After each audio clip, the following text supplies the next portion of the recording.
Supreme court के CJI श्रीमान D.Y.. Chandrachud साहब अपने अनोखे और चर्चित फैसलों के लिए जाने जाते हैं। और आज मैं बात करूंगा एक ऐसे फैसले की जो डी.वाई. चंद्रचूड़ साहब जो कि सीजेआई हैं सुप्रीम कोर्ट के, उन्होंने दिया है, आरटीआई के क्षेत्र में दिया है, जिसका असर आने वाले समय में आपको देखने को मिलेगा। बहुत ही व्यापक इसका असर होगा। और एक तरह से मैं कहूँ कि सरकार की जो एक मंशा रही है आरटीआई में जवाब उनको ना देने पड़े, सवालों से बचते हुए नजर आती हैं सरकारें, चाहे वो प्रदेश की सरकारें हों, चाहे वो केंद्र की सरकार हो, सब लोग सवालों से बचते हुए नजर आते हैं। और आरटीआई की धार को उन्होंने कुंद करने का काम किया है। तो आज एक ऐसा फैसला माननीय डी.वाई. चंद्रचूड़ साहब का, जो कि अभी 9 तारीख को माननीय सुप्रीम कोर्ट ने जारी किया है, आपको बताने जा रहा हूँ। फैसला बहुत इंपॉर्टेंट है, आदेश बहुत ही अच्छा है आप लोगों के लिए। आदेश क्या है जानने के लिए आपको पूरा वीडियो लास्ट तक देखना पड़ेगा। वीडियो को स्किप ना करें, आगे पीछे करके ना देखें। आइए शुरू करते हैं कि आखिर मसला आखिर है क्या। बहुत लंबे समय से मांग चली आ रही है कि जो आरटीआई है उसको ऑनलाइन किया जाए और जो आरटीआई है उसको वर्चुअल्स किया जाए। केंद्रीय सूचना आयोग ने वर्चुअल सुनवाई भी कर दी, तमाम जो आयोग हैं उन्होंने भी वर्चुअल सुनवाई कर दी है।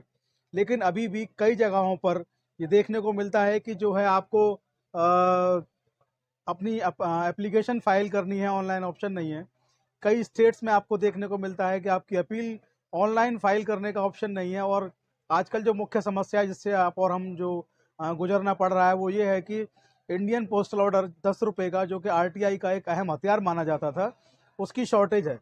मैं कहूँगा कि तमाम स्टेट ऐसे हैं कि वहाँ पर आईपीओ 10 रुपये का उपलब्ध नहीं है, जिससे कि आरटीआई में बड़ी अजीब सी विषमताएं पैदा हो रही हैं। लोग आरटीआई का आवेदन नहीं कर पा रहे हैं। तो इन मामलों को लेकर के जब मामला सुप्रीम कोर्ट तक पहुंचता है तो हमारे चंद्रचूड़ साहब जो सीजेआई हैं वो कुछ ना कुछ ऐसा बेहतरीन फैसला जारी करते हैं, आदेश जारी करते हैं, जिससे देश की जनता में खुशी की लहर छा जाती है। ऐसा ही एक मामला जनहित याचिका का 2021 में सुप्रीम कोर्ट में आया और सुप्रीम कोर्ट में इस जनहित याचिका में मांग की गई कि वर्चुअल और हाइब्रिड जो हियरिंग है, जो सुनवाई है, जो तरीका है आरटीआई का, उसको लागू किया जाए। यानी कि जो आवेदन से लेकर अपील से लेकर जो भी प्रक्रियाएं हैं वो सब ऑनलाइन हो, उनकी जो हियरिंग है, उनकी जो सुनवाइयां हैं वो ऑनलाइन हो, और वादी को जो नोटिस भेजा जाता है कार्रवाई में उपस्थित रहने का, वो भी ऑनलाइन नोटिस ही भेजा जाए। तो अभी 9 अक्टूबर 2023 को माननीय सुप्रीम कोर्ट ने, जिसकी अध्यक्षता एक खंडपीठ ने आदेश जारी किया, जिसकी अध्यक्षता श्रीमान डी.वाई. चंद्रचूड़ साहब कर रहे हैं।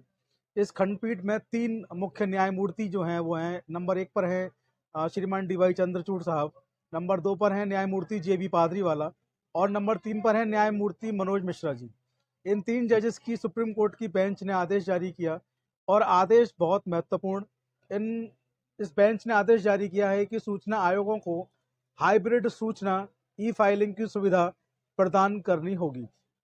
जी हाँ, ऐसा नहीं कहा कि आपको ये काम करना है, ऐसा नहीं कहा कि इस पर आप सोच लीजिए। उन्होंने सीधे सीधे निर्देश दिए राज्य सरकार को और सीआईसी को। संयुक्त रूप से इस आदेश में निर्देश दिया गया है और इस पीठ की तरफ से कहा गया है कि राज्य और सीआईसी 1 महीने में बैठक करें और बैठक में तय करें कि कैसे इसको लागू करना है।